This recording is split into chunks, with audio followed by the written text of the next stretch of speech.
pusong dalisay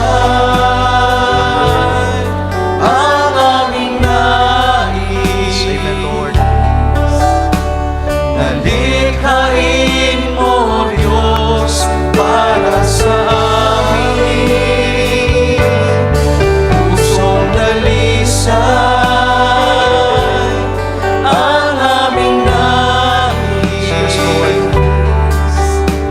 Nalikhain mo, Diyos, para sa amin.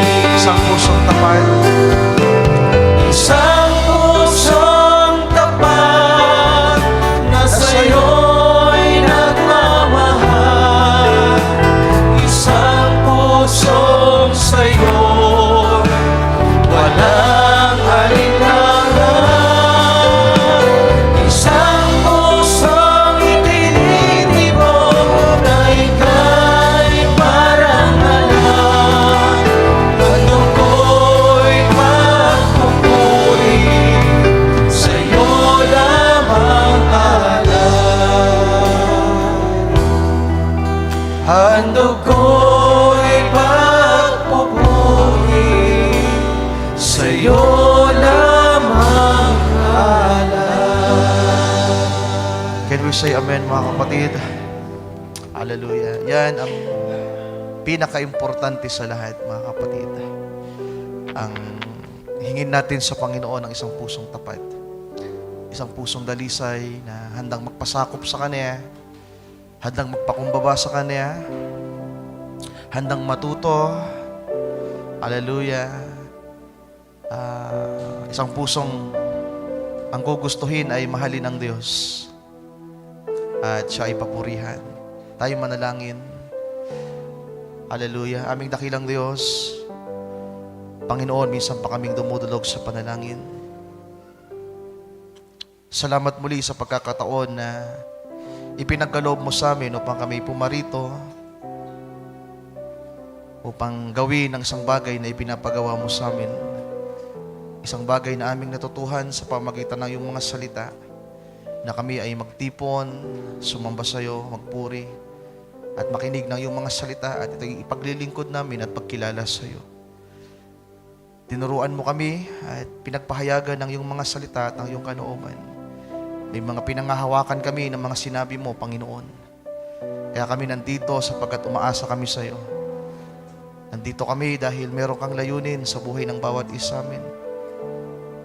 From creation to salvation, redemption, unto perfection. Salamat sa kaligtasan at sa katubusan. Alam namin na ikaw ang aming manlilikha, na pinagmulan ng aming buhay. Ikaw po ang may kontrol ng lahat, at ikaw ang nakakaalam ng lahat. Sa mga bagay na aming natutuhan sa iyong mga salita, Panginoong Diyos, sa iyo namin ipinagkakatiwala ang lahat. Dalangin namin na ikaw pang patuloy na manguna sa amin, habang kami ay nandito sa lamang ito, Panginoon, na naghihintay sa mga dakilang pangako na gagawin mo, lalong-lalo sa aming panahon sa huling mga araw na ito. Tulungan mo kami, Panginoong Diyos, sapagkat tunay ng aming kalaban ay aming sarili. Tulungan mo kami na higit na magpasakop sa iyo, ng aming mga puso ay masumpungan sa higit pang paggalang, pagpapakumbaba sa iyo. Pagpalain mo ang gabing ito, pagpalain mo ang iyong gawain, at ang pinagpala mong salita ay maging pagpapala muli sa bawat isa amin. Lord, wala kaming magagawa kung wala ka. Ikaw nawa ang magsalita sa amin. Itong aming dalangin, itong aming samo, nihiling sa ipong dakila at banal na pangalan naming Panginoong Yesus. Amen. Amen and amen. Ating palakpakan ang ating Panginoon, mga kapatid.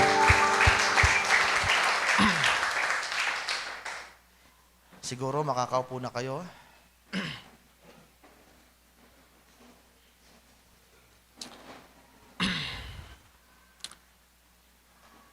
Yung tatalakayin natin sa gabing ito, mga kapatid, ay introduction ng ating paksa sa darating na Sunday. Masabi ko na ito ay turning point muli ng ministry sa dakong ito ng La Purisima. At ito ay nagmula at pinahintulutan ng Panginoon sa mga kaparaanan niya na hindi natin inasahan bago pa magtapos ang taon ng 2024 at ang pagpasok ng taon ng 2025. Alam ng Diyos ang puso natin, paano tayo nagsimula at kung ano tayo sa harapan ng Panginoon. Wala tayong ibang nasa layunin ay ang magawa ang kanyang kalooban, mga kapatid. Walang iba. Sapagkat kung hindi yun ang ating goal, hindi yun ang ating tinitingnan, na walang kabuluhan ito. Kaya patuloy tayo sa pag-aaral, patuloy tayo sa paglilingkod, at sinisikap natin na masunod ang kanyang kalooban at ang mga salitang nauunawaan natin sa sukat na pinagkaloob sa atin. Iba-iba ang ating pagkaunawa, lalo kayo ng mga mananampalataya na andyan na nakaupo. Kami naman ng mga manggagawa ay bagamat nagpapang-abot sa ilang mga bagay na aming ipinapangaral at pinag-uusapan, pero may sadyang may mga bagay na ang Diyos lamang ang talagang magpupuno para magpang-abot kami sa mga bagay na aming nakikita, nauunawaan at tinatayuan. So salamat na lang sa Panginoon sapagkat alam ko, mga kapatid, sana nga po ay nadarama nyo rin ito at nakikita niyo na ang Panginoon ay kasama natin sa gawaing ito. At ito ang aking ipinagpapasalamat sa Kanya. At salamat sa mga panalangin ninyo, mga kapatid. Mas lalo ko pong na-appreciate ang inyong panalangin. Kagaya po ng sinabi ko nung mga nakaraan, na-appreciate ko ang prayer ninyo. Kaya nga sabi ko sa mga manggagawa at ini-exercise ko din na kada patungo tayo sa pagtitipon, kapag hindi ko nakalimutan, magme-message ako sa group na ipag-pray natin ang gawain. Dahil makapangyarihan ang panalangin natin, mga kapatid, na nang sama-sama. At ganito yung naging pamamaraan ng mga mananampalataya noong unang panahon. Sa mga pananalangin ay sama-sama sila. At bisa nga iniisip ko na magkaroon talaga tayo ng prayer meeting na pupunta lamang tayo sa church para manalangin. At kung papahintulutan pa ng Panginoon sa mga susunod na panahon, araw ay sama-sama tayong mag-ayuno dito sa church. At mangyari ang kalooban ng Panginoong Diyos, mga kapatid. So maraming nangyari sa mga araw na nagdaan at mga pangangaral na ating napakinggan. At ang paksang ito ay may kinalaman sa pinapaniwalaan ko na pagkilos ng Panginoon sa atin. Ang paksang ating tatalakayin, lalong-lalo sa gabing ito, ay ang ingredients nito, mga kapatid, ay respect and humility. At kasi may kinalaman sa propeta ang ating sisimulan sa gabing ito. At pagkilala sa kalooban ng Diyos. So tulungan tayo ng Panginoon sa gabing ito. At ang ilang mga pagpapahayag pa ay sa Sunday na lang sapagkat tatalakayin natin ang fivefolds. Yung topic natin ay Church, Government, and Economy. Pero sa gabing ito, kasi yung agenda namin na pinag-usapan ng mga brothers, ng mga elders ay tatlo. Yung unang aming pinag-usapan ay patungkol sa message, na meron tayong mensahe. At yun po yung nag-separate sa atin sa majority ng mga so-called Christians. We have a message. At meron tayong propeta. Napakarami pong simbahan sa panahon natin, more than thousands, 50,000, more or less, mga kapatid. From the Catholic Church, may mga nagsilabasan, Protestant, ang mga Lutherans, din ang mga Methodist, din ang napakarami pang mga simbahan, mga born again na makikita nyo sa mga daanan, mga simbahan ng mga nagpapakilala din naman ng mga Kristiyano. Pero ang naghiwalay sa atin sa kanila, meron tayong kinikilalang propeta. Yun ang kumbaga, isa yun sa major na bagay na naghihiwalay sa atin sa mga kasimbahanan sa buong mundo, sapagkat na-recognize natin at meron tayong nakilala na propeta at meron tayong narinig na mensahe. At kaya nga ito ay humility and respect, mga kapatid, sapagkat alam ko sa aking sarili at sa ating iglesia, dahil sa ating pag-aaral, sa iniisip ko, nasukat ko din na ibinigay ng Panginoon, mga pag-aaral at tinalakay natin, inisip ko na ang mga bagay na ito ay, siyempre iniisip natin na ito'y papahayag ng Panginoon sa atin.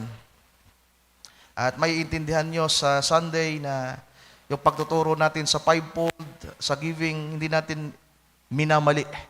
So tatalakayin natin yan sa Sunday. Ang isang ingredients din na meron sa topic natin sa darating na Sunday ay right timing.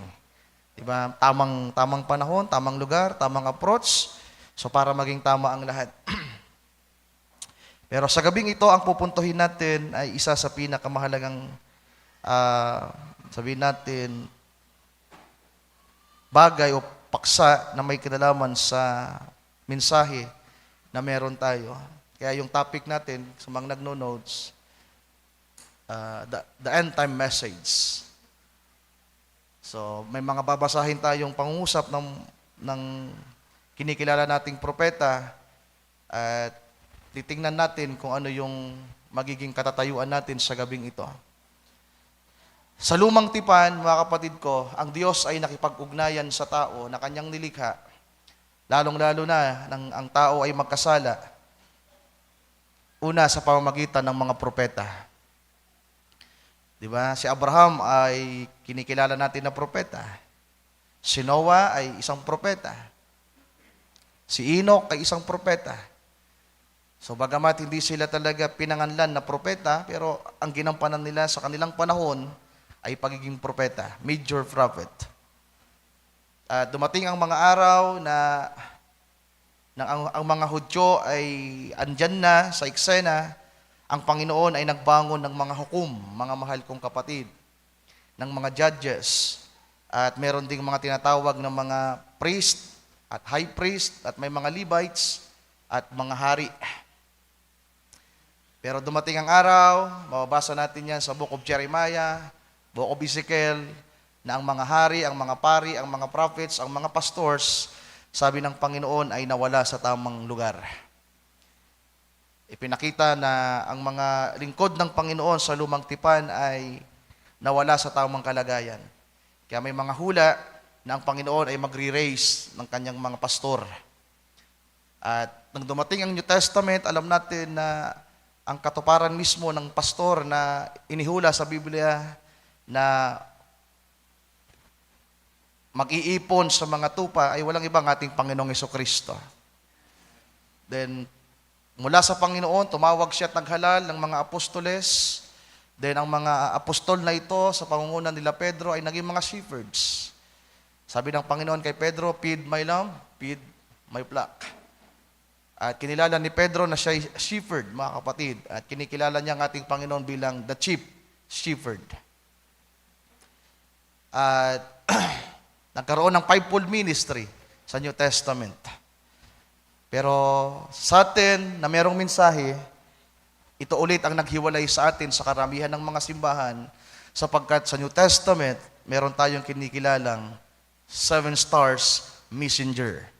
So, sa mga denomination, wala sila niyan, mga kapatid ko. Tayo lang. Meron silang fivefold, meron silang kinikilala ding apostol, propeta, pastor, evangelista, pero pag pinag-usapan ng star messenger, wala sila. So, pasalamatan natin ng Panginoon na nakita natin to. Di ba? Nakita natin na si Pablo ay hindi lamang basta apostol. Si Pablo ay hindi lamang isang propeta, kundi major prophet. At isa siyang star messenger ng kapanahunan ng nobya ni Kristo. At ang ating propeta sa huling araw ay may pagkakatulad kay Pablo, mga kapatid. Kaya yung first age at last age may pagkakaparehas. At nagpapasalamat tayo sa Panginoon sapagkat ibinangon niya sa atin ang propeta, ang mensahero na naglabas sa atin sa sistema ng mundo. At nakakalungkot lang sapagkat tila ba nagsasawa na tayo, nagmamadali tayo, at sa kakaaral natin, ako kahit sa aking sarili, mga kapatid, ay tila ba hindi natin masyadong na-appreciate ang mensahe. Kaya marami sa mga baguhan dito, parang denomination style, ang pagtanggap sa Panginoon, pinapangaralan kayo ng kabanalan, ng kaligtasan, pero pagdating sa mensahe, nagkukulang tayo. Na dapat sana ang pagkain na meron ng mga nobya ni Kristo, ng mga predestinadong binhi, ay ang tinatawag na food in due season. May pagkaing napapanahon, at ang pagkaing napapanahon sa atin ay inihatid sa atin ng propeta ng Diyos. He is the mouthpiece of God in our generation. At dito tayo nagkulang. Kaya salamat sa Panginoon na nagpadala siya ng mga mensahe, ng mga ngaral, merong mensahe. Nagkakaproblema yata yung microphone natin, Brother Edison, nagwawala-wala. So merong distraction. Pinipigilan tayo sa isang magandang gawain natin. So paki-monitor. So nag-introduction pa lang ako para mas madali nating makatch up, mga mahal kong kapatid. So, marami sa mga nandito na mga baguhan ay hindi talaga masyadong rooted sa mensahe. More on denominational thinking talaga at approach ang meron tayo, mga kapatid. At kung meron mang unang dapat sisihin at nagpapakumbabang humihingi ng paumanhin sa inyo, ako. Kami na mga manggagawa. Pero ako ang patotoo ko mismo, mga mahal kong kapatid, ang nagpalago sa akin at bumago ng buhay ko, ang mensahe. Saksi ang Diyos. Hallelujah. At kapag sinubukan talaga natin gawin ang paraan natin at hindi tayo umayon sa pagkilos ng Diyos sa ating panahon, nag-strive tayo, nagsusumikap tayo na gawin ng isang bagay, pero para bang nakakapagod, mga kapatid. Nakakapagod. Pero kapag ang nagawa natin ay kung anong kalooban ng Panginoon, napakasarap nito. At makikita natin yung impact nito sa buhay natin. At yung bunga, mga mahal kong kapatid. So, sa panahon natin, in our days, dapat nating maintindihan na bagamat masyado nating pinagtuunan ang fivefold ministry at walang masama diyan, pero nalingat tayo at napabayaan natin ang isang napakahalagang bagay na ibinigay ng Panginoon na benepisyo sa atin bilang kanyang nobya. Ito ay ang makilala ang kanyang matalik na kaibigan. Ang mensahero sa panahon na naghanda ng daan at patuloy na naghahanda ng daan sa ikalawang pagbabalik ng ating Panginoong Jesucristo. Sapagkat ang commission kay Brother Branham, kung paanong si Juan Bautista ay isinugo sa unang pagparito ng ating Panginoon, ay gayon isinugo ng Panginoon si Brother Branham para ihanda ang ikalawang pagparito niya. So alam ko, naririnig na natin yan, pero siguro yung iba ay hindi familiar dito. Kailan ito naging commission kay Brother Branham? Diba, 1933. Habang siya ay nagbabautismo, meron siyang babautismohan na 100 katao. At nang binabautismohan niya yung pang-17 ba? Diba? Yung pang-17 young people, nang babautismohan na ni Brother Branham, merong biglang kumulog at merong tinig sa langit na nagsalita at nangusap. At narinig ni Brother Branham yung tinig. Pero yung mga tao na nasa palibot niya, ang narinig nila ay thunders. Pero ang tinig na malinaw na narinig ni Brother Branham ay ang sabi ng tinig, kung paanong si Juan Bautista ay aking sinugo upang ihanda ang aking unang pagparito, gayon kita isinusugo para ihanda ang aking ikalawang pagparito. Ang tanong, naniniwala ba kayo? Nasa inyo po, mga kapatid, ayaw ko kayong paniwalain. Kasi may kinalaman dito yung magiging epekto sa buhay natin. Kung ano yung pinapaniwalaan natin, kagaya ng awit na Winds of Faith, what you believe, di ba? Kung ano yung pinapaniwalaan mo, ito yung mangyayari. So bagamat gusto kayo paniwalain, pero hindi to sapilitan. Tatayo lamang ako at nagsasalita with all honesty, humility, na may pananagutan ako sa aking sarili at sa inyo na nakikinig, na ang Diyos ang nakakasaksi sa atin sa gabing ito, mga kapatid ko. So may the Lord help us. Ang manguna sa gawain at ang mangaral ay hindi madaling bagay. Kaluluwa natin ang nakasalalay dito. Tulungan nawa tayo ng Panginoon. So, ang isang bagay na dapat nating ipagpasalamat sapagkat meron tayong propeta na nakilala at hindi siya basta propeta lamang sapagkat siya ay mensahero sa kapanahunan ng Laodicea na naglabas sa atin. So, bumasa tayo ng scripture, mga kapatid. Magsisimula na tayo. So, ang mga unang bahagi ng aking pangusap ay introduction lamang para mas masundan natin ang mga babasahin nating pangusap na may kinalaman sa mensahe. So, sa Malakay chapter 4, verse 1 to 6, familiar tayo dito. Magbabasa lang ako ng magbabasa at i-review na lang ito, naka-record naman ito para hindi masayang yung oras natin. Sabi sa verse 1 ng Malakay chapter 4, "For behold, the day cometh, that shall burn as an oven, and all the proud, yea, and all that do wickedly, shall be stubble. In the day that cometh, shall burn them up, says the Lord of hosts, that it shall leave them neither roots nor branch." So ito'y prophecy. "But unto you that bear my name, shall the Son of Righteousness arise with healing in his wings. And he shall go forth and grow up as calves of the stall." Can we say amen? Hallelujah. "And ye shall tread down the wicked, for they shall be ashes under the soles of your feet in the day that I shall do this, says the Lord of hosts." Yan po ay sa panahon ng millennium. After tribulation, after the World War III, the Armageddon, then papasok tayo sa millennium na maraming ashes. We will tread down their ashes. Then verse 4, "Remember ye the law of Moses, my servant, which I commanded unto him in Horeb for all Israel, with the statutes and judgments." In verse 5, "Behold, I will send you Elijah the prophet before the coming of the great and dreadful day of the Lord." So itong ministry ng propetang ito ay hanggang sa araw ng pagbabalik ng Panginoong Jesucristo. Diba? Before the coming. So ang kanyang mensahe ay may kinalaman sa muling pagbabalik ng ating Panginoong Jesucristo.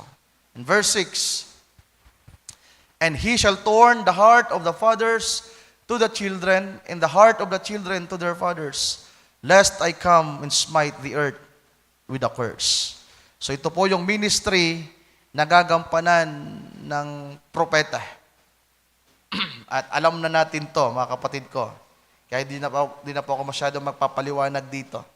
At yung mga teacher natin, yung mga kapwa natin manggagawa dito, teachers ng House of God, walang pagbabago sa pagkilala ko sa inyo, mga kapatid. Kung kaya niyong ituro ito, hilingin niyo sa Panginoon na may turo niyo ito ng mas malinaw na ididetalye natin. So hindi ko po ito ididetalye.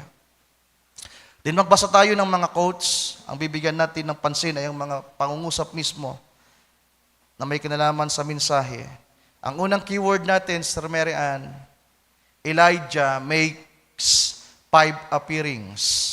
So dinaanan to ni Brother Mervin nung nakaraan at ipinakita niya sa atin yung kanyang PowerPoint at ipinakita niya yung 5 appearings ni Elijah. Elijah makes 5 appearings. So sana mabilis ding masundan ni Sir Mary Ann. Yeah, yan na lang. Doon na, taas mo na yung Sir Mary Ann.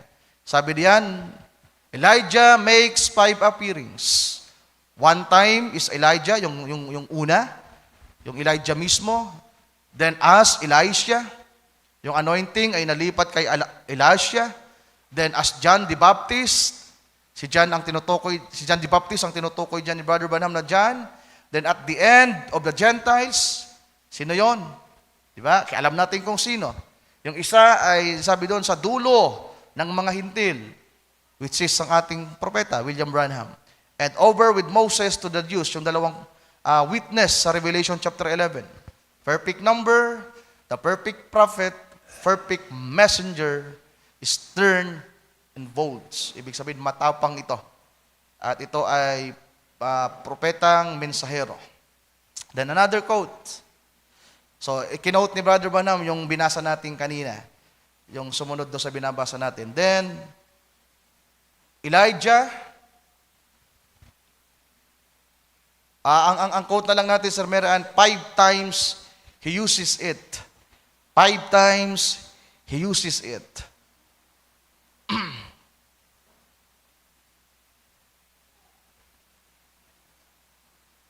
1965, December 6. So, isa ito sa mga huling pangangaral ni Brother Branham. Simulan natin sa paragraph 213. Sabi diyan, but remember, Malakay chapter 4. So, yung binasa natin kanina. Immediately after the Malakay 4 prophets, the fourth coming of John the Baptist, so nagkamali si Brother Branham, nagkakamali din siya. Kasi sa Elijah ang tinutukoy niya, pero may kasunod. The fourth coming of John the Baptist or of Elijah. Then the fifth coming will be the Revelations 2. The witnesses when He comes for the remnant of the Jews, but God has used the same Spirit 5 times. Grace, Jesus, it's all been Jesus all the time. Faith, grace, and so forth. You see, the number 5 is a grace number and He used it. Won't use just 3, won't use just 2, 3, 4. It's 5 times He uses it. So wala po yan sa denomination, mga kapatid ko. Ang meron lang yan na pagtuturo at pag-aaral sa atin. Na merong 5, kumbaga, ministry na pinapakita na kasing katulad sa unang Elijah na nakilala natin sa Bible. Kaya hindi basta-basta yung propeta natin, mga mahal kong kapatid. The next, ang sunod natin i-type Sir Mary Ann, we have a message for this day. So merong prophet tayo, at ang kanyang pagiging propeta ay kagaya kay Elias. Mamaya mababasa pa rin natin yan. Bakit binasa natin yan? Kasi nakasunod-sunod na yan, mga kapatid. Paragraph 25, sabi diyan, but we as this group of people, we have a message for this day. 1965, November 21. So yan ay culmination na ng kanyang ministry. Malapit na siyang kunin sa kanyang physical. Kasi namatay ang prophet, December. So ang pangaral niyang ito ay November 21, 1965, sabi ng prophet, sa ating grupo, hallelujah, we have a message for this day. Do you believe that? We have a message for this day. We believe that God has given us a message. Amen. Kaya lang, ano yung message na yon? Ano yung message na yon, mga kapatid ko? Sabi ng propeta, merong mensahe. At kung babasahin nyo pa yan, andyan lahat. Kabasahin nyo yung mga spoken word na yan. Ang topic dyan ni Brother Branham, yung pamagat niya ay, what house will you build me? Then keyword ulit tayo, kasi di tayo magpapakaabala. I-type mo, Sister Mary Ann, come out, the message of the hour.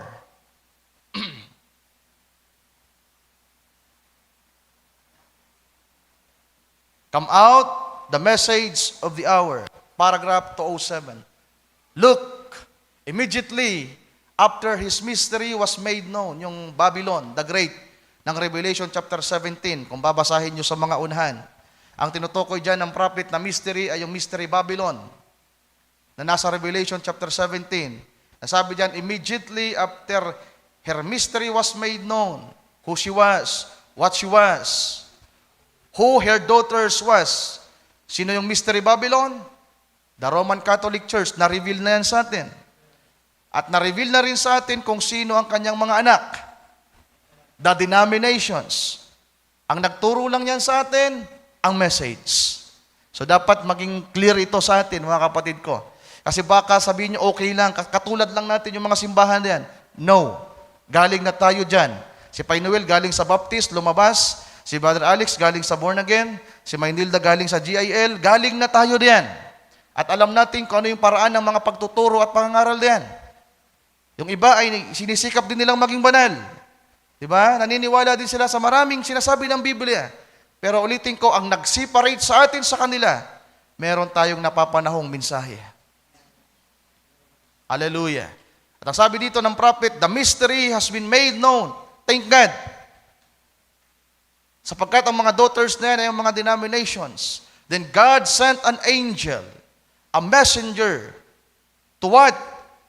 Call out, come out, the message of the hour. So ang unang nilalaman ng mensahe na meron tayo ay mensahe ng paglabas sa Mystery Babylon at sa kanyang mga anak. At salamat nakalabas tayo. Amen. Pwede ba nating palakpakan ng Panginoon, mga kapatid ko? Ang tinatawag na end-time message o mensahe sa huling panahon ay tinatawag din ito ni Brother Branham na the message of the hour. So same lang po yan, mga kapatid ko. The next quote. Tuloy natin yung pagbasa, Sir Mary Ann. Ituloy natin. May kadugsong pa yan. Then kinote niya yung Revelation. I-kinote niya yung Revelation 8, yung 18 verse 4. Sir Mary Ann, yan. Yan. Yang bahaging yan ay ang Revelation 18:4. Sabi diyan, come out of here, my people, that you be not partakers of her plagues. He's going to curse here. So yung Babylon ay isusumpain ng Diyos. Watch. 2:08, come out of here. God sent a mighty angel. So, bilang propeta, nagkakamali si Brother Branham. Tanggap natin yon. Habang nagsasalita siya, pero bilang tao, napapalop niya naman agad. Kasi hindi mighty angel yung tinutukoy niya pala. Messenger. Kasi yung mighty angel, ang Panginoong Jesucristo yon. Malinaw. Kaya tayo, mga mahal kong kapatid, balance yung pagtingin natin sa prophet. Hindi lahat ng nakasulat dyan, absolute. Ang titingnan natin ay kung paano inihahayag niya ang kalooban ng Diyos at ang mensahe sa atin. Come out of here, God sent a mighty angel. Yung iba, pag hindi marunong, sabihin natin hindi tama ang pagtanggap sa mensahe, i-quote na yan, sasabihin, mighty angel. Pero alam natin na ang isinugo ay mensahero. Come out of here, God sent a messenger, and his light was it in a corner, it scattered over the earth. Come out of here, what? Her and her sisters, to lighten the earth and call his people out of here. Now you know what's the truth. A messenger was sent from heaven to call God's people out of Babylon, and his light lighted the earth, great Holy Spirit. So ito yung Son of Man, na bagamat ito'y nasa katauhan ng propeta, pero ang gumagawa nito, mga mahal kong kapatid, ay ang ating Panginoong Jesucristo. Amen. The next quote, ang i-type mo, Sir Mary Ann, the message was restore the faith. Sana matapos natin to sapagkat ito yung magiging foundation natin sa pagtatalakay natin sa darating na linggo. Paragraph 189, sabi dito, and we were promised that to restore. Every voice has a message behind it. And the message was, restore the faith back to the original faith. Malachi chapter 4. Restore back the faith to the fathers, to the people. They've got up in all kinds of everything. But restore back again that faith, the message of the hour. Ang message na meron tayo ay ibalik tayo sa salita. Ibalik tayo sa apostolic faith, mga mahal kong kapatid. Ibalik tayo sa Panginoong Hesukristo. Amen. Kaya nga sabi pa ng propeta, ang message of the hour, walang iba ang Panginoong Hesukristo. Ang ipinapakilala niya sa nobya ay si Kristo sa pamagitan ng salita at ng mensahe. So ang pangalawa, ang mensahe pala ay nais tayong ibalik sa purong salita. So ang una ay i-call out ang nobya, palabasin ng mga mananampalataya. At kapag napalabas na tayo, hindi nangangahulugan na wala tayong pupuntahan. Kung ang mga mananampalataya nung unang panahon na naging Kristiyano ay merong simbahan, then dapat meron tayong tamang kalagayan. Hallelujah. Kinul out tayo, then ilalagay tayo ng Panginoon sa tamang approach, tamang pagkilala, mga mahal kong kapatid, at tamang kalagayan ng ating pananampalataya. The next, i-type mo, Sir Mary Ann, Noah was a confirmed prophet of the Lord. So, dire-diretso lang yan. Noah was a confirmed prophet of the Lord. Ito ay pagtitipo.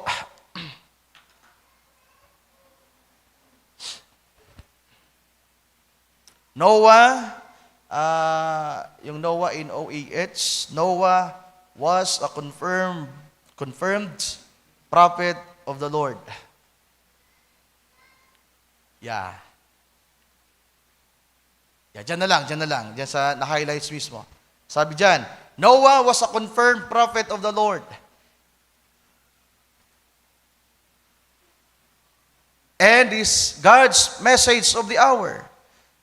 He had to believe that. The people had to believe His message after he had been confirmed of the Lord. That it was God's word. And God was going to keep His word.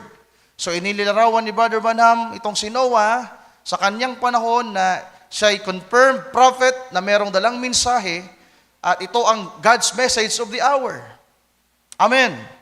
Si Noah bilang propeta sa kanyang panahon, kaya nga sabi ng Panginoon, as it was in the days of Noah, so shall it be in the days of the coming of the Son of Man. So, itong ministry ni Noah ay typology ng ministry na meron sa ating panahon. At kinakailangang paniwalaan ni Noah na siya'y propeta. Kinakailangang paniwalaan ni Noah yung mensahe at yung mensahe ay kinakailangan niyang ipadala sa mga tao. At kinakailangan yung mga tao maniwala sa mensahe. Dahil kapag hindi naniwala sa mensahe ng propeta, mapapahamak sila. Tama ba? Kaya yung mga nakinig sa mensahe ng propeta, God's message of the hour, yung asawa lang ni Noah at yung kanyang 3 anak at yung mga asawa, sila lamang yung naligtas. So, yun ay message of the hour, mga kapatid ko. Typology. The next, sabi ng propeta, itas mo, Sir Mary Ann, now, it's the same thing today. So yan ay 1964. Latest pa rin. Sabi niya, now, it's the same thing today. We're at the end time. Now, those people ought to have known. See. Amen. So dapat daw makilala ito ng mga tao na merong mensahe, na merong message of the hour, na merong propeta, at alam kong alam nyo na yan. Hallelujah, sinasariwa lang natin, mga kapatid ko. At sana nga, yung mga baguhan din dito ay mas lalong maging tumibay. At makita natin, Pai Noel, na hindi tayo kagaya ng mga pinanggalingan natin. It separates us from the rest of the so-called Christians. At ipagpasalamat natin yon, mga kapatid ko. Dapat nasa puso at isip natin na meron tayong propeta, na meron tayong mensahe. Amen. Sino yung propeta? Matalik na kaibigan ng Panginoon. Na ang Panginoon ay nakikipag-ugnayan sa kanya. The next code. Ang i-type mo, Sir Mary Ann, nasusundan nyo ba? So, di na ako masyadong nag-a-adlib pa at nagpapaliwanag. Nagbabasa lang tayo kasi marami-rami ito, mga kapatid. Next keyword, the message, the message, and the word, ulit, was exactly the same. The message, the word, tama, yan, Sister Mera, paragraph 91. Sabi ng prophet, now we find out that Elijah could say that. Yung patungkol sa mensahe, kay Ahab, kay Jezebel, sabi diyan, because the message of the hour in the word of God, or the messenger, the message in the word was exactly the same. The same thing. The prophets, the word, capital W, the message, messenger, message, and message was the same. Amen. Kaya hindi natin pwedeng ihiwalay ang mensahe sa Panginoong Hesukristo. Kaya kapag nireject natin ang mensahe at binaliwala ang mensahe at ang propeta, ang binabaliwala natin ay ang Panginoon. Ganun po kabigat ito. Kaya nga ako, bagamat sabi ko, mga kapatid, about sa fivefold, sa giving, kumbaga, ang dating sa atin dati, mas mataas na ang naunawaan natin sa propeta. Ganun yung ating pakiramdam at pakiwari dati. Na para bang yung hindi nakita ni Brother Branham, tayo ang nakakita. My goodness. Hindi ko naman sinasabing mali yung nakita natin. Ang Diyos pa rin ang mako-confirm balang araw. Pero ang nakita ko ngayon, habang wala pa yung indwelling, at tayong lahat ay pari-parihas ang kalagayan, kami man ay manggagawa, kayo ay mananampalataya na parehas naghihintay sa pananahanan ng Panginoon at paghahayag niya ng lahat-lahat. Kinakailangan muna nating magpasakop sa leadership na binigay ng Panginoon sa kanyang iglesia sa pamamagitan ng propeta. Hihigit lamang ang fivefold sa mga huling araw na ito kapag ang fivefold ay naranasan na ang pananahanan ni Kristo, ang adoption. Mga kapatid ko. Yung iba, may hinihintay pa sila, pero mamaya basahin natin. Kung ano sabi ng propeta dito. So sabi ng prophet, the word, the message, messenger, message, and message was the same. Jesus said, If I do not the works that written of me, then don't believe me. That's good. Any man in his message is one. Kaya hindi po natin pwedeng paghiwalayin ang propeta at ang mensahe. Kung mahalaga ang mensahe, mahalaga ang propeta. Kaya hindi tayo mahihiya na sabihin na ito ay mensahe ni Brother Branham. At ang mensahe na meron tayo, mga mahal kong kapatid, ay para sa predestinado, para sa nobya ni Kristo. Ang propeta ay ipinadala para hindi sa mga maliligtas lamang. Ipinadala ang propeta para sa nalalapit na kasalan ng kordero at ng nobya. At yung mga kaibigan at kamag-anak ng nobya, salamat, maliligtas sila. Di ba? Dahil sa kanilang mga mabuting bagay na ginawa, kung sa pamilya nyo ay kayo lang yung nakatalagang maging nobya, then merong mga mahal kayo sa buhay, salamat sapagkat kasama sila sa maliligtas. Pero ang mensahe ng propeta na pinadala ng Panginoon sa atin ay exclusive para sa nobya ni Kristo. Para sa predestinado. Kaya nga yung mga ligtas na naroon sa denomination, tinatawag sapagkat sila ay parte ng nobya ni Kristo. Hallelujah. So, pagpatuloy natin, itaas mo, Sir Marian, paragraph 92 hanggang paragraph 93 yan. Sabi dito, That's why today that they do not believe in doing the works of God because they do not accept the message of God. They don't believe the message. Sabi ng propeta, ito ang dahilan ngayon na hindi nila sinasampalatayanan ang mga gawa ng Diyos. Yung gawa ng Panginoon sa ating panahon. Hindi daw nila sinasampalatayanan sapagkat hindi nila tinanggap ang mensahe ng Diyos. Merong mensahe ng Diyos sa ating panahon at ang mensahe na yon ay nasaan yung mensahe. Message of the hour na ipinahayag sa atin ng propeta. Paragraph 93. But those who believe God's hour that we're living in, these things are hidden food. Amen. Yung atin palang pinag-uusapan ngayon na message of the hour, mga mahal kong kapatid, natatagong pagkain. Ang paksa na ito ni Brother Branham ay may pamagat na spiritual food in due season. Kasalamat, merong nakareserve na pagkain sa atin na hindi para sa lahat. At ito pala ang magbubusog sa atin. Ito pala ang magpapalago sa atin. Kaya kahit anong pangaral ni Brother Chad ng sanctification, Pangaral ni Brother Ray ng sanctification, maging banal kayo, kahit linggo-linggong ipangaral ang pagiging banal, walang epekto. Hanggang ngayon, matigas ang ulo niyo. Tama po ba? Ipinangaral na yan sa denomination, mga kapatid, ang holiness sa panahon ni Wesley. Ang pag-aaring ganap sa panahon ni Luther. Hindi masamang balikan natin yan, kagaya na sabi rin ni Pablo. Hindi masamang balikan natin yan kung nararapat. Pero sa ating panahon, higit pa ang mensahe na meron tayo sa panahon ni Pablo. Maraming hindi nakita si Pablo na nakita natin dahil ipinakita ng Diyos kay Brother Branham. Alam ba ni Pablo ang 7 seals? Alam ba ni Pablo ang 7 thunders? Alam ba ni Pablo ang 7 vials? Di ba hindi?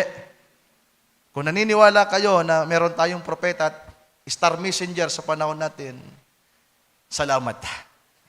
Pwede ba nating palakpakan ng ating Panginoon, mga kapatid ko?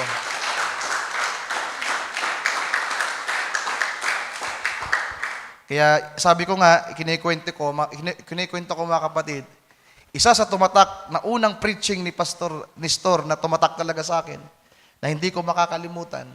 Nag-i-stock lang ako sa YouTube nila dati. Kasi mahilig po akong makinig ng mga preaching sa iba't ibang pastor. At binaliwala ko lang yon, pero talagang merong napakalaki impact sa akin, yung katagang binitawan niya.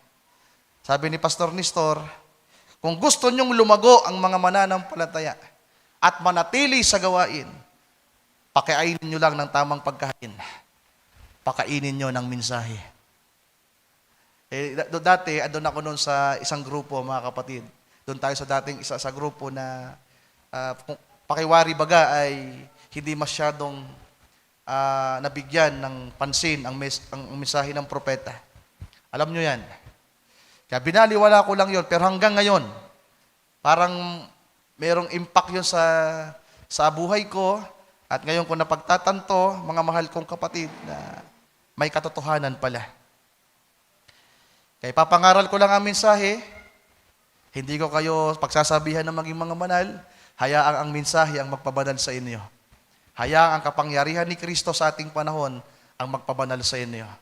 At maghanda sa inyo, hallelujah, sa nalalapit na pag-agaw. Hindi naman natin sinasabing hindi natin matatouch na magpakabanal tayo. Yan ay part, mga mahal kong kapatid. Pero sisikapin ko sa tulong ng Panginoon at ipag-pray nyo yung mga manggagawa na kayo ay mapakain ng mas mainam na pagkain na may kinalaman ng mensahe sa ating panahon. So, ang paksang yan ni Brother Branham, halos 1965, 1964. Itong binabasa natin ngayon ay July 1965. I-take note nyo, ang topic niya, spiritual food in due season. Mga young people, magbasa kayo. Ako, nung ako'y kabataan pa, ang nagpalago sa akin ay ang pagbabasa ng spoken word, mga kapatid. Bagamat nagbabasa rin ako ng Bible, pero pag nagbasa ka ng Bible, malilito ka. At pag nagbasa ka ng Bible, yung makikita mo lang, yung denominational thinking din. Pero kapag nagbasa kayo ng mensahe, sana maranasan niyo, hallelujah, na habang nagbabasa kayo sa mga kwarto nyo, papayakin kayo ng Panginoon. Dahil sa substansya ng salita. Try nyo, mga kapatid ko. Subukan nyo. At walang masama sa pagsubok. Sapagkat ang susubukan nyo isang magandang bagay, basahin ang mensahe sa panahon natin. At ako ay testigo, nagpapatotoo, na ako ay nagbabasa ng mensahe, no, ako young people, every time na nagbabasa ako ng mensahe, may malaking epekto sa buhay ko. At kung hindi nyo pa lubusang kilala si Brother Branham, tulungan natin yung mga kapatid dito, mga baguhan, yung ano niya, yung biography niya, Brother Chad, na kahit sino, kahit si Brother Billy, Sister Ila, yan ang testimony nila na naghatak sa kanila sa gawain ng Panginoon. Nabasa lang nila yung kwento ng buhay ni Brother Branham. Naging turning point para makasama natin sila. At kakaiba pag ang mensahe ang nasumpungan natin, mga kapatid ko. Hallelujah. So, paragraph 93, binasa na ba natin? Tuloy natin. But those who believe God's hour that we're living in, these things are hidden food. Just think, God has so hid it that they look right at it and don't see it. The same way that Elijah blinded the Syrian army. The same way that God blinds the unbeliever from the true genuine food of the child, the believer. So binulag daw ng Diyos ang mga hindi mananampalataya na makita ang totoong pagkain ng mga mananampalataya. So meron pala tayong totoong pagkain. Ano yung totoong pagkain natin? The message of the hour. Kapag meron tayong message of the hour, mga mahal kong kapatid, pag binabasa natin ang Biblia, ito rin yung sinasabi ng propeta na ang Biblia ay parang naging bago. Kasi yung mga typology, pag binasa mo si Ruth, nobya. Pag binasa mo si Esther, nobya. Pag binasa ng denomination, Esther lang yan, Narina. Tama? Naintindihan niyo bang ibig ko sabihin? Pag binasa niyo si Lot lang yan. Pero pag binasa natin, panahon natin ang ating nakikita. Kaya pag nagbabasa tayo ng Biblia na naging malinaw sa atin ang mensahe, nagiging bagong Biblia, tila ba nagiging bago ang Biblia sa atin? Dahil yung revelation ay mas malawak na nating nakikita. Hallelujah. The next, the story about the eagle. So mahaba-haba ito. At yung iba, familiar na dito. So shortcutting ko na lang ito kasi mahaba. I-type mo, Sir Mary Ann, I believe the message of the hour. December 6, 1965, nagkwento si Brother Branham patungkol sa agila na may dalawang itlog. So mahaba kasi kaya yung unang mga pangungusap, from paragraph 83 to 85, hindi natin babasahin. 1965, Sir Mary Ann, modern events made clear by prophecy. Paragraph 83. Simulan natin sa paragraph 83. Diyan yan magsisimula. Hanggang paragraph 90. So, ikikwento ko na lang. Basahin nyo na lang yan. Ang titingnan lang natin, sabi ng prophet, often give my little story of a little eagle. So, from paragraph 83 to paragraph 85, nagkwikwento si Brother Branham patungkol sa agila na may dalawang itlog. Merong isang magsasaka, mga mahal kong kapatid, na meron siyang mga manok. At meron siyang manok na merong pugad at maraming itlog. Ngayon, itong magsasakang ito, nakakita ng dalawang itlog ng agila, kinuha niya yung isa. Alam niyo na yung kwento dito. Kinuha ng magsasaka yung itlog, pag uwi niya sa bahay, inalagay doon sa pugad ng manok.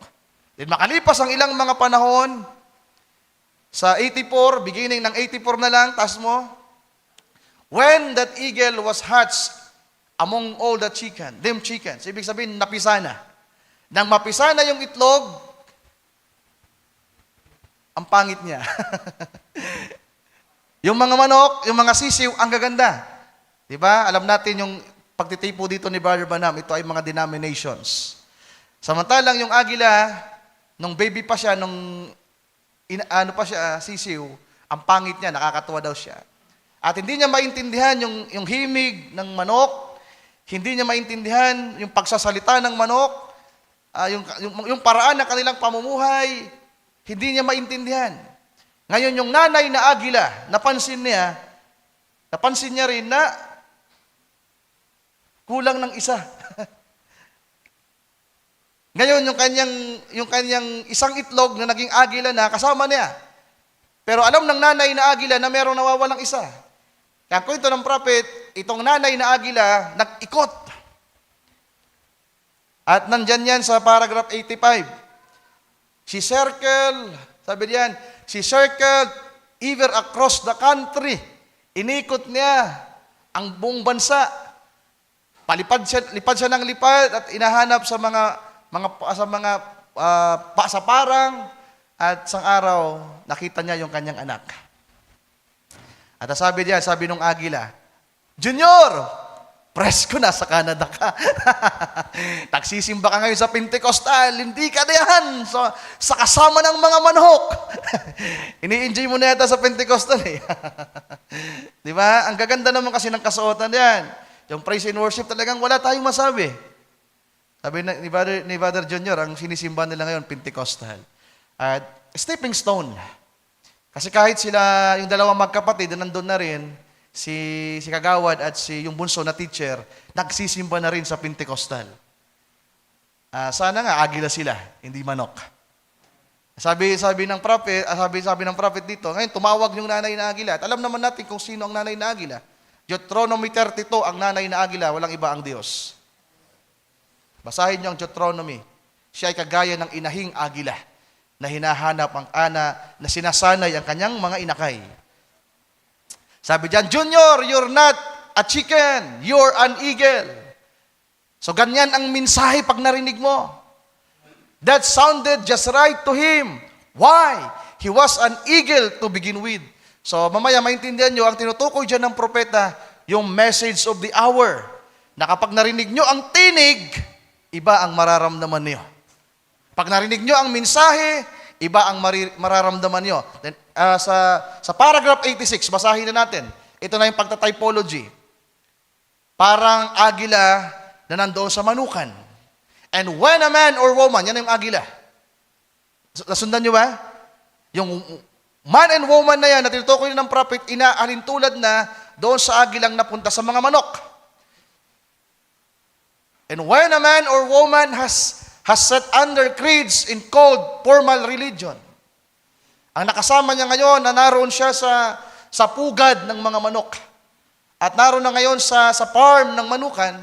Sabi ng prophet, if he's ordained to be a son of God, and he sees the word of God preached in its power, and God vindicate it, he's eager to begin with. He will run to it as sure as two is four. He can't help it because his very nature loves the word of God. I don't care what anybody else says. When he sees the word of God being made manifest, he flies to it because he was a little eagle. So by predestination din ito. Kung agila ka, maiintindihan mo ang salita ng Diyos, maiintindihan mo ang mensahe din. Sabi ng prophet, naglarawan ulit siya, paragraph 87. As they go on to say, he said, sabi ng agilang bata, Mama, how am I going to get up from here? Panginoon, paano po ba ako makakalipad dyan? Panginoong Diyos, paano po ba ako aakyat dyan? Kung agila ka, makakakyat ka. Pero kung manok, I'm sorry to say, kahit tangkain mong lumipad, hindi ka aangat doon. Pero kung agila ka at narinig mo ang mensahe, sabi diyan, he said, just make a jump. Diba? From denomination, subukan mo lang na tumalon, umalis dyan. I will catch you. Kaya nga, dapat may paninindigan tayo. Galing sa denomination, pag narinig mo ang mensahe, hallelujah, denominational thinking, pag narinig mo ang mensahe, dapat sumunod ka sa kanya. Pag sinabi niya, talon, talon. I will catch you. So, ang nandyan ay pagtitiwala. That's the only thing you have to do, is make one jump to your feet, one jump to God, one promise. Lord Jesus, I believe you with all my heart. I believe the message of the hour. I see it confirmed, and I know it's right. Jump to your feet. Mama will catch you. Don't worry. You're an eagle. She will be right there to give you. Amen. Nasundan niyo ba yung kwento ng prophet? Kinakailangang alam mo ang mensahe. I believe the Lord Jesus. I believe you with all my heart. Naniniwala din ang mga denomination sa Panginoon. Pero ang kakaiba sa atin, kung agila ka, I believe the message of the hour. At dapat makita mo na yung mensahe na meron tayo confirmed, vindicated. Kaya dapat yung mga kwentong narinig lang natin na yung isdang patay, na lasog-lasog na, nang ipag-pray ni Brother Branham, nabuhay yung isda. So kulang tayo sa kaalaman at karanasan patungkol sa mensahe. Kasi pag narinig natin ang mga kwento, ang mga pangangaral, pangungusap, hallelujah, pag nakilala nyo si Brother Branham, mga mahal kong kapatid, mamahalin nyo siya. At dyan po ako nagsimula. At nadaya tayo. Nalihis tayo dahil sa sipag nating mag-aral, Kaya nga yung pagmamataas at maraming nakikita, delikado. Ang kailangan lang natin, sampalatayanan ng Diyos at ang mensaheng Kanyang ipinadala. Pag panahon na para sa atin, hallelujah, kaya kung meron man tayo nakikita, parang ito rin yung tinuro ni Pablo na church order. Na kung meron kang naintindihan, maghintay ka lang. Kasi kung tamang panahon na, meron kang oras para tumayo at magpahayag. About sa prophecy, di ba? Hindi pwedeng sabay-sabay yung magpa-prophecy. Kinakailangan mo maghintay ka ng tamang panahon. Sabi ni Pablo, ang kaayusan sa iglesia, dapat yung mga nagpa-prophesy, kung may kaloob ng pagpa-prophesy, sunod-sunod sila. Dapat in order. Kaya nga kung merong ipinapahayag sa iyong Panginoon, maghintay ka. At about din sa speak in tongues, church order ulit. Kung napipil mong mag-speak in tongues ka, ano sabi ni Pablo? Maghintay ka. Kung wala ka kayang mag-interpret, maghintay ka at manalangin. So ganun din sa aming mga manggagawa. Na kung meron palang nare-reveal sa atin at meron tayong nakikita, kung ito man ay galing sa Diyos o hindi, dapat meron tayong paghihintay. So malalaman nyo yan sa linggo mga kapatid, about sa fivefold ministry at sa giving natin. Kasi sabi ko nga, sa akin lang, tama yung pagtuturo natin, wala lang sa tamang panahon. At kung mali man, hintay natin ang Panginoon ang magsabi. Pero ngayon, ang gusto kong ipaabot sa inyo, habang naghihintay tayo ng adoption, hallelujah, ng ministry ng bride, na talagang marirecognize ang fivefold ministry sa huling mga araw na ito, pasakop muna tayo sa leadership ng propeta ng Diyos. Amen. Meron tayong propeta, mga kapatid. So yan ang ating binibigyan ng diin ngayon. At kung merong propeta, merong mensahe. Then, last paragraph, 90, now we realize that we're living in a tremendous time and a great time. But when the truths of this Bible, believers has seen that vindicated, the very vindication of it is the evidence that God is in it. Absolutely. It's then that the promised word that God promised is made known. The seed is bursted forth, and they see it, and they believe it. Others just can see it. So, sa ayaw at sa gusto natin, hindi talaga ito makikita ng iba. Others just can see it. Somehow, they will sit and look at it. Ang pagpasalamat natin, hallelujah, dahil nakita natin to. Sana nga po lahat tayo agila. So, last quote. Pero itong last quote na ito, napakahaba. Pagtiisan nyo. Kasi itong last quote na ito, ang pinaka-importante sa lahat. Mga kapatid. So, ang last quote na ito, ang pinaka-importante sa lahat. So, bago natin basahin, ano ang purpose ng mensahe? Well, marami. Pero 3 lamang yung nilista ko. Una, to call out the bride. Palabasin tayo sa denominations, sa sistema ng mga simbahan. Pangalawa, to restore the faiths. Ibalik tayo sa apostolic faith. Then ang pangatlo, ito. Ito yung pinaka-importante. To reveal the 7 thunders and the mysteries contained in the 7 seals. So ito po yung magsiseparate ulit sa atin sa mga denomination.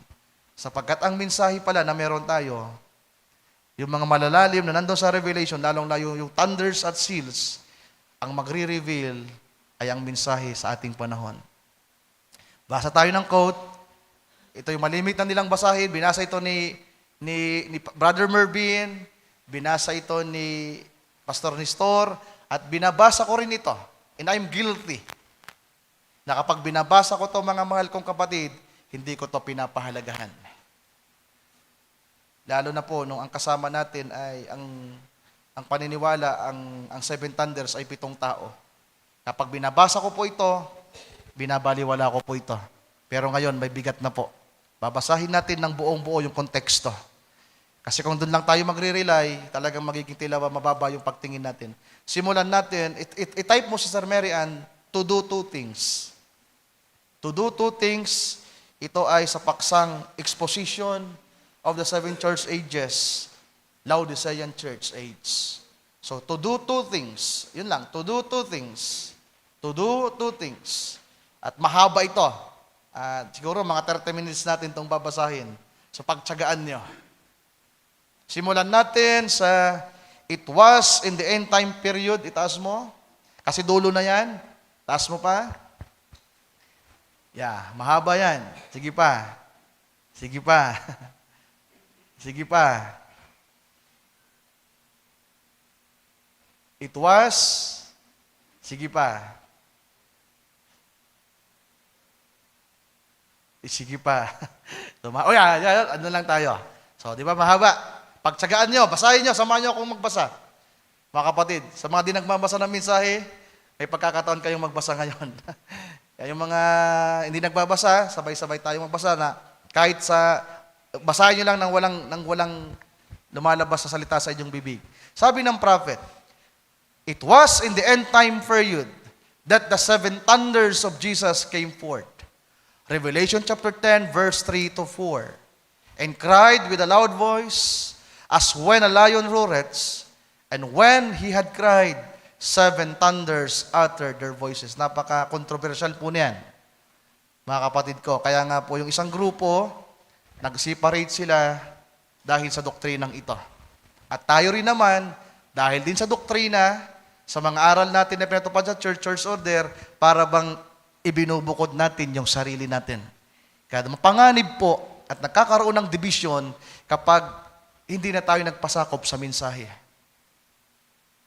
Ang dahilan ng division, mga mahal kong kapatid, kapag ang mensahe ay hindi na sinundan. At nakita natin na lahat ng mga manggagawa ngayon ay nangangailangan ng adoption. Ibig sabihin, lahat ng manggagawa ay limitado pa. Kaya hindi pala dapat kayo magtiwala ng buong buo sa amin. Ipag-pray nyo kami.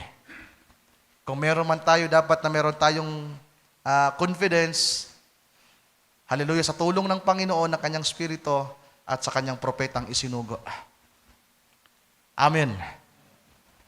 Basahin natin, hallelujah, pakinggan natin, at ipag-pray natin sa Panginoon. Sabi dito, and when the seven thunders had uttered their voices, I was about to write, and I heard a voice from heaven saying unto me, seal up those things which the seven thunders uttered, and write them not. What was in those thunders? No one knows. Alam niyo ba kung ano yung nasa thunders? Kay Alex, tanong to dati, ano yung nasa thunders? Ano ba yung hiwaga ng thunders? What was in those thunders? No one knows. But we need to know. And it will take a prophet to get the revelation, because God has no other way of bringing out His scriptural revelation except by a prophet. Kaya kapag ang nagpaliwanag na ng seven thunders ay hindi propeta, mapanganib.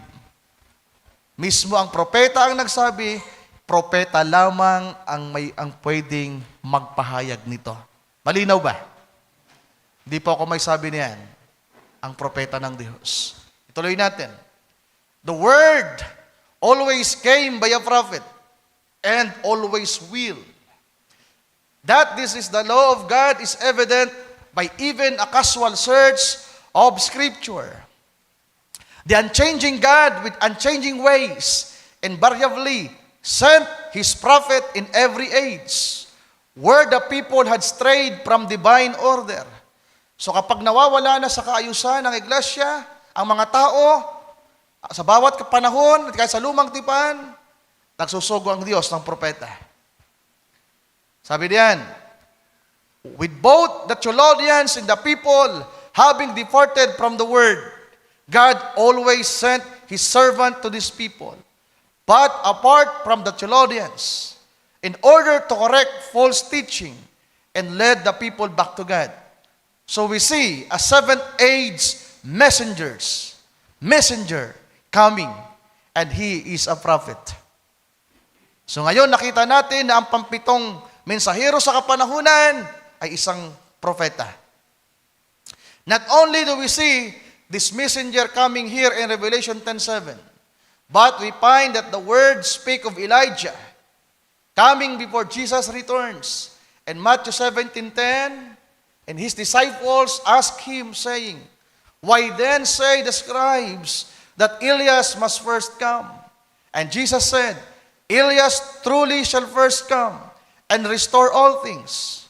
Before the coming of our Lord, Elijah must come back for a work of restoration in the church. This is what Malachi chapter 4, verse 5 to 6 says.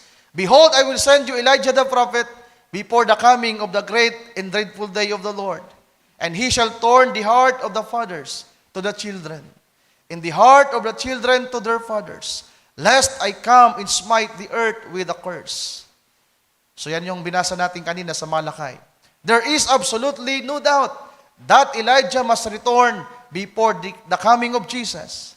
He has a specific work to accomplish. That work is the part of Malachi chapter 4, verse 6, that says, He will turn the hearts of the children to their fathers. The reason that we know this is his specific work to do at that time is because he has already accomplished that part that says, He shall turn the hearts of the fathers to the children.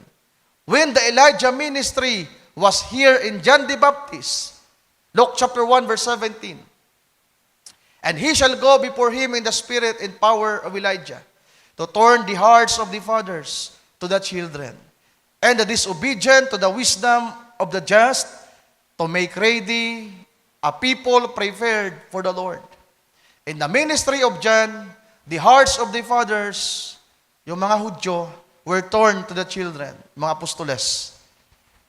We know that because Jesus said so, but it does not say that the hearts of the children were turned to the fathers. That is yet to take place.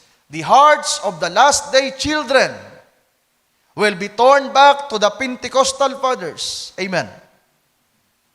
John got the fathers ready for Jesus to welcome the children into the folds. Now, this prophet, upon whom the spirit of Elijah falls, will prepare the children to welcome back Jesus, yung second coming. Jesus called John the Baptist Elijah, Matthew 17:12. But I say unto you that Elijah is come already, and they knew him not, but have done unto him whatsoever they listed. The reason that he called John Elijah was because the same spirit that was upon Elijah had come back upon John. Even as the spirit had come back upon Elisha after the reign of King Ahab. Now once again, that spirit will come back upon another man just before Jesus comes. He will be a prophet. He will be vindicated as such by God. Since Jesus himself and the flesh won't be here to vindicate him as he did John. It will be done by the Holy Spirit, so that this prophet's ministry will be attended by great and wonderful manifestation. As prophet, every revelation will be vindicated. For every revelation will come to pass. Wonderful acts of power will be performed at his commands in faith. Then will be brought forth the message that God has given him in the word to turn the people back, the truths, and the true power of God. Some will listen, but the majority will run through to form and reject him. So merong mga tatanggap, pero karamihan ay i-reject, mga kapatid. So tingnan ko lang, 1, 2, 3, tatlo pang paragraph, malapit na. Since this prophet messenger of Revelation 10:7 will be the same as Malachi 4:5-6, he will be naturally like Elijah and John. Both were men set apart from the accepted religious schools of their day. Both were men of the wilderness. Both acted only when they heard, thus says the Lord, straight from God by revelation. Both lashed out against the religious orders and leaders of their day. But not only was that so, they lashed out against all who were corrupt or would corrupt others. And notice, both prophesied much against immoral women and their ways, Elijah cried out against Jezebel, and John rebuked Herodias, Philip's wife. Though he will not be popular, he will be vindicated by God. Hallelujah. As Jesus authenticated John and the Holy Ghost authenticated Jesus, we can well expect this man will be the first of all authenticated by the Spirit working in his life and acts of power that are indisputable and found nowhere else. Naniniwala ba kayo doon? Hallelujah. And Jesus himself, and returning, will authenticate him. Sa pagbabalik daw ng Panginoon ay talagang papatunayan itong propetang ito. Even as he authenticated John, John witnessed that Jesus was coming. And so will this man, like John, witness that Jesus is coming. And the very return of Christ will prove that this man indeed was the forerunner of his second coming. This is the final evidence that this indeed is the prophet of Malachi 4. For the end of the Gentile period will be Jesus himself appearing. Then it will be too late. Ito yung panganib kasi mga kapatid.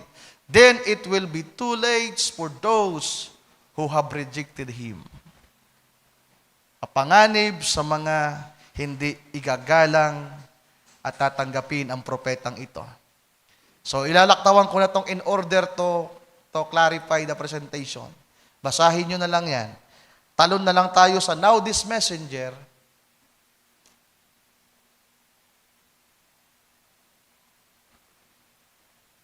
Mahaba kasi yung paragraph na yan. Take note nyo na lang. Diyan tayo magtatapos mga kapatid. Kaya yung mga manggagawa, alam na natin kung ano yung papangaral natin, mga kapatid. Magbabasa tayo ng 7 church ages, kasi andun yung restoration ng apostolic faith. Pag binasa nyo ang 7 church ages, ang meron dyan ay pagpapanauli sa apostolic faith. Sa 7 church ages, andyan ang baptism, andyan ang Godhead, andyan ang mga Book of Acts ng mga doktrina. Then ang pangalawa, ang 7 seals. Ganito kakapal na libro, mga manggagawa. Ang dami nating pinapanood na YouTube at pinapakinggan na kung sino-sino. Meron po tayong 2 aklat na pangunahin. 7 Church Age book, ganito kakapal. At 7 seals, the revelation of the 7 seals, ganito kakapal. In a book form. Pero kung meron kayong tablet, mas madali. Pero yung mga matanda, nakagaya ni Father Alex, kailangan na libro. Then meron din si Brother Banham, mga spoken word, mga kapatid ko. Na ang nandun naman ay mga pangangaral, inspired preaching. Sa karanasan niya at paraan ng kanyang pamumuhay, na talaga namang magkakaroon ng influence at epekto sa buhay niya. Isang propetang mapagpakumbaba na walang ibang hangad, masunod ang kalooban ng Diyos. Kapag narinig niyo ang kwento niya, ang pangaral niya, ang paraan ng pamumuhay niya, may inspire kayo. Hallelujah. Kaya nga ako, minahal ko ang propeta, mga kapatid. Kaya bagamat medyo nalihis tayo, tila ba hindi natin binabasa kasi naiba yung mindsetting natin. Pero alam ko gaano kahalaga ang propeta. So sabi dito tayo magwawakas. Now this messenger of Malachi 4 and Revelation 10:7 is going to do 2 things. Dati po, dinalampas-lampasan ko lang yan. Binabaliwala ko ang napakahalagang part na yan kasi napakabigat na nandito. 1, according to Malachi chapter 4, He will turn the hearts of the children to the fathers. 7 church ages, basahin niya. 2, He will reveal the mysteries of the 7 thunders. And Revelation chapter 10, which are the revelation contained in the 7 seals. It will be these divinely revealed mystery truths that literally turn the hearts of the children to the Pentecostal fathers. Exactly so. Ano yung gagawin niya, mga kapatid ko? According to Malachi chapter 4, ibabalik niya ang tamang pananampalataya na nawala. Ibabalik tayo sa paraan ng Book of Acts. Hallelujah. Dadalhin tayo sa higit na pagkakilala sa Panginoon at maghintay tayo ng tamang panahon. Dadaanan natin yung tithing sa darating na linggo at yung fivefold. Mas maiintindihan niya. Ang gagawin natin ay pagpapakumbaba, respeto sa propeta, at paghihintay ng tamang panahon. Kung si Brother Chad pastor talaga dito at mayroong pang panahon, nakita natin yung sukat at kaloob sa kanya, mangyayari yan. Si Brother Billy, guro, at hindi na bago yung pagtingin ko sa kanya bilang guro. Pero kung hanggang dito lang sa La Purisima, salamat pa rin sa Panginoon kung mayroong maliit na sukat na pinagkaloob sa atin para may paglingkod sa mga mananampalataya dito. So magiging malinaw yan sa atin sa darating na Sunday. Pero ngayon, ang kailangan natin, ibaba ang ating sarili. Meron tayong propeta na kinakailangan nating magpasakop. Sapagkat kung magpapasakop tayo sa propeta, ang pinagpapasakupan natin ay ang nagsugo sa kanya. Pero kung ang propeta ay mawala na sa eksena at ang mensahe niya ay hindi na kailangan para tumawag pa ng mga predestinadong bini at ang papasok na sa eksena ay ang fivefold ministry para sa gawing sakdal ang mga nobya ni Kristo, then so be it. Pero hanggang ngayon, we are waiting for that day na ang fivefold ay kikilos sa kanyang tamang panahon. They are adopted. The person of Jesus Christ na nanahan sa kanila. Ang tawag ng prophet dito, the bride ministry, the spoken word ministry. Hintayin natin ito. Pero hanggang wala sila, hindi pa natin makita ang kapuspusan ng fivefold. Ang leadership na meron tayo, propeta. At kapag nawala na sa eksena ang mensahe ng propeta, at wala nang tatawagin pang mga predestinadong bini, sapagkat natawag na ang lahat, at ang gagawin na lang ng Panginoon ay para ihanda na tayo sa nalalapit na pag-agaw, then ang fivefold ministry ay papasok sa eksena sa kanilang kapunuan. Mangyari nawa ang kalooban ng Diyos, mga kapatid ko. Pero ngayon, kaming mga manggagawa at kayong mga mananampalataya, bawat iglesia, para magkaroon ng magandang fellowship, pasakop tayo sa mensahero na ipinadala ng Panginoon sa atin. Sana po malinaw, mga kapatid ko. Pagpalain tayo ng ating Panginoon, atin siyang palakpakan sa gabing ito. Tayong lahat ay magsutayo, mga kapatid. Pwede ba tayong umawit ng isang awit? Ipag-pray niyo po ang gawain natin sa darating na Sunday. Meron po tayong meeting. Wala po tayong exhorter at wala magba-Bible study. Direkta po tayo sa topic natin about government, church government and economy. Tatalakayin natin, lilinawin natin ang fivefold at yung giving na ginagawa natin. At nabasa nyo naman sa group, ipag-pray nyo, mga mahal kong kapatid. At sana nga, ang isa sa naiisip ko, mag-recommit yung mga prayer warriors natin dito. Para kahit makalimot ako na mag-announce na ipag-pray nyo yung gawain, ay nagpipray sila. At dagdagan natin yung mga prayer warriors natin. Sino yung mga prayer warriors natin dito? Taas ang kamay.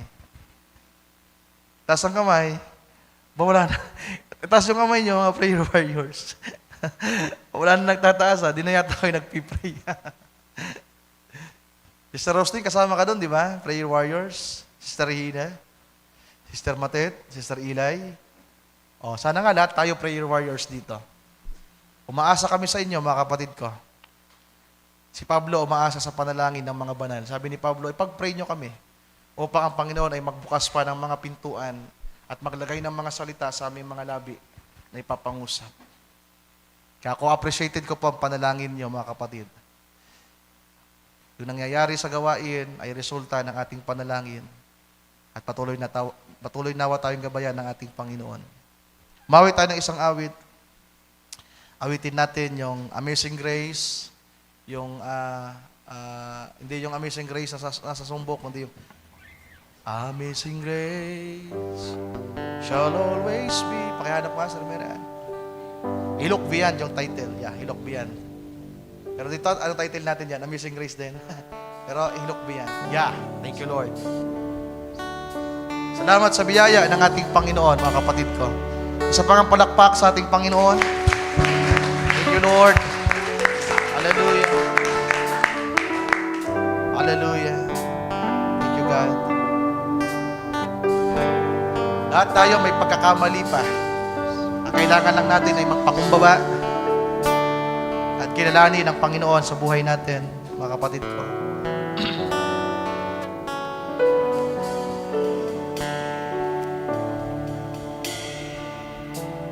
Amazing grace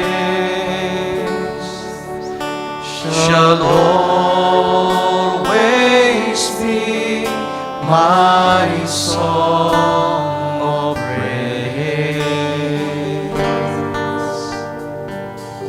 For it was grace that bought my liberty.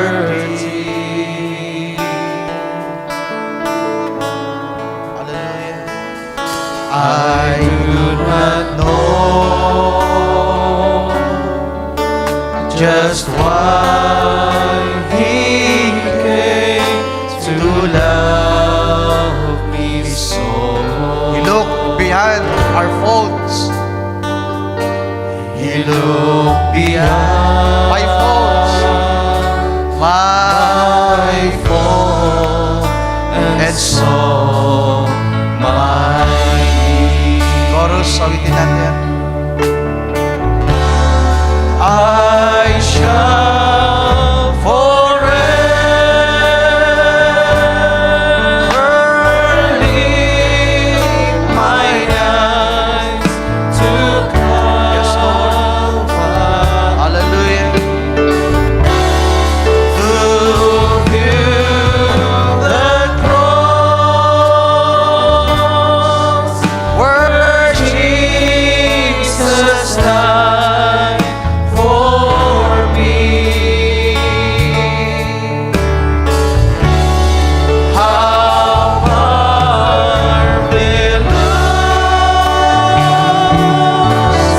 the grace that brought my falling soul.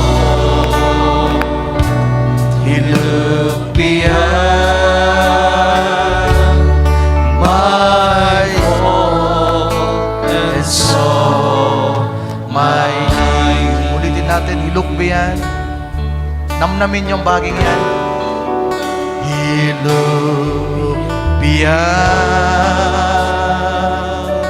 my fault and saw my need. Naintindihan ba natin yung bahaging yan, mga kapatid? He looked beyond our faults. Ibig sabihin, pinapalampas ng Panginoon ang ating mga pagkakamali. Pero sa paanong paraan, mga kapatid ko? Sa bawat panahon na tayo nagpapakumbaba sa Kanya, ang biyaya ng Diyos, ang Kanyang kahabagan ng Kanyang awa, ay laging presente sa bawat isa atin. Ang paraan ng ating pamumuhay ay may kinalaman sa pinaniniwalaan natin. Ang paraan ng ating pagsamba ay may kinalaman sa pinaniniwalaan natin.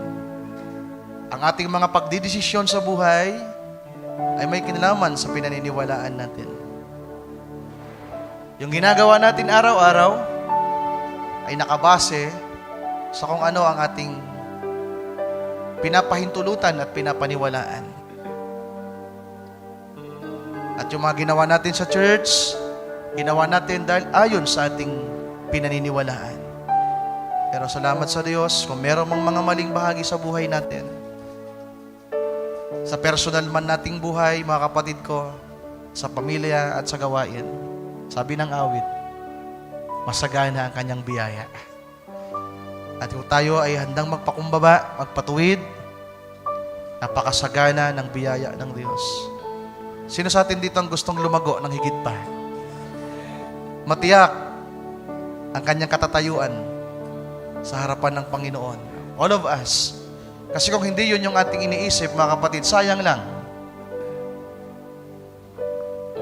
Pero sana nandito tayo dahil alam natin ng Panginoon ay may mga pangako para sa atin at nais niya na maglingkod tayo sa Kanya.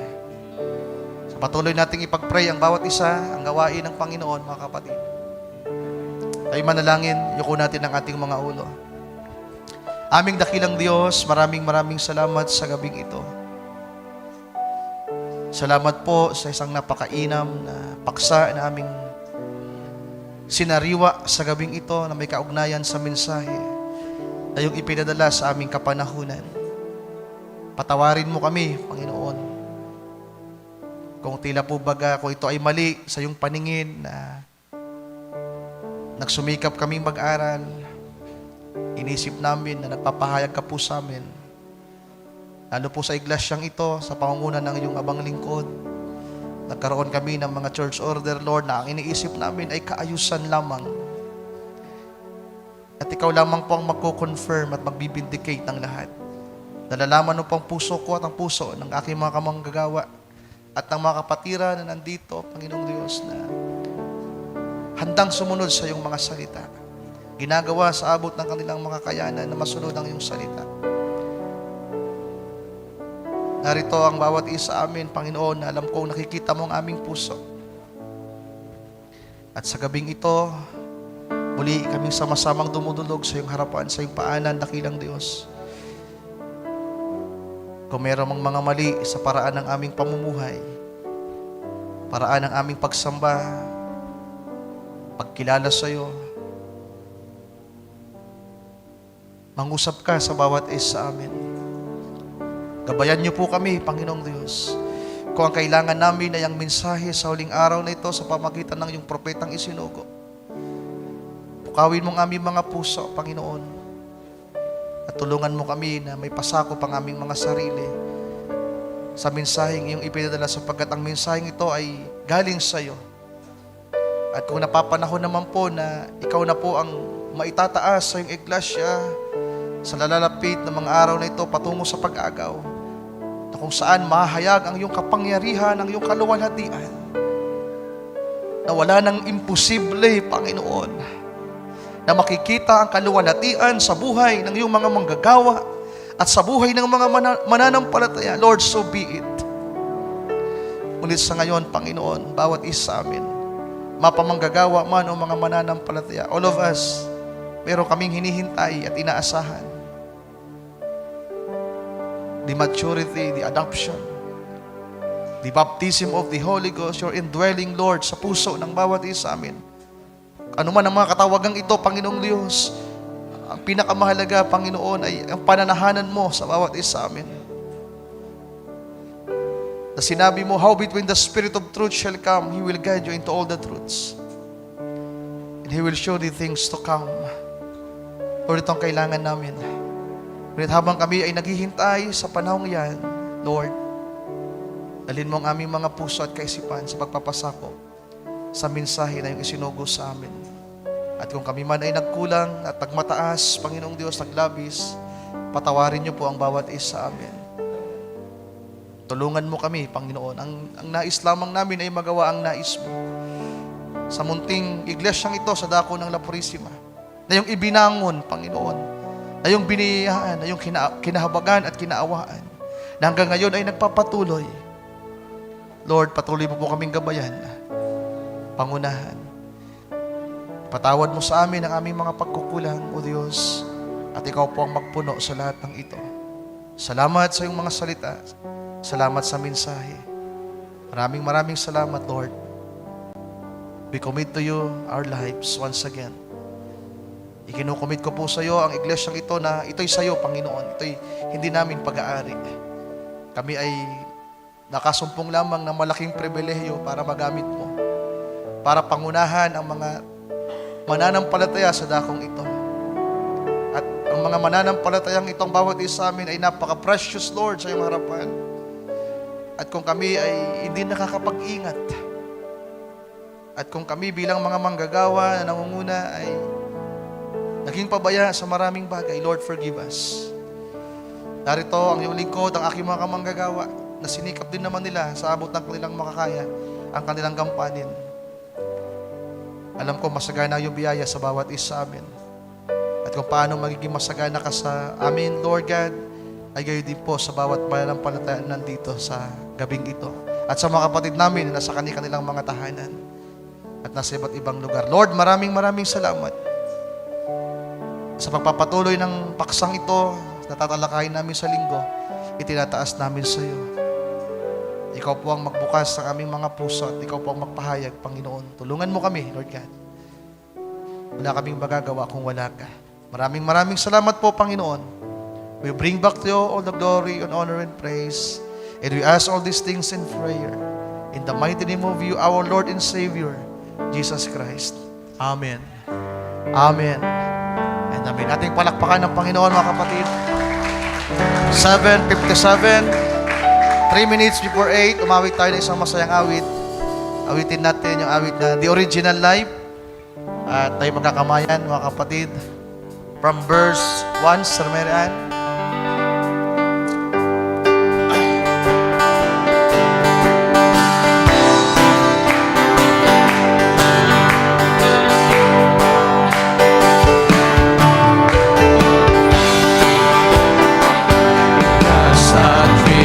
Were manifested to His bride in His last days. We have got the revelation by the last prophet's message, and we know who we are. Amen. And what we're raised up for. Praise the Lord. Hallelujah. For the original. Verse 2. Today, this is what the scriptures say. Amen. And our names are seen within, Hallelujah. redeemed and perfect without sin. Yes, we are anointed and inspired by our God. What's the original love? Our eyes of understanding He has opened up at last, and sweet victory is ours, who were chained down in the past. True jubilee has sounded, and we have responded to our God. Was the original love. Verse 4. We are called unto adoption, all authority and power. Sleeping saints will wake and join us for translation in this hour. Gentiles' days soon will be over. Glory, hallelujah to our God. Who's the original? The original life. Amen. The original seed. Hallelujah. The original word is what I believe. The Son of Man is revealed. The seventh seal is unveiled. The original life. Hallelujah. The original seed. Verse 1. God's Attributes were manifested to His bride in this last age. We have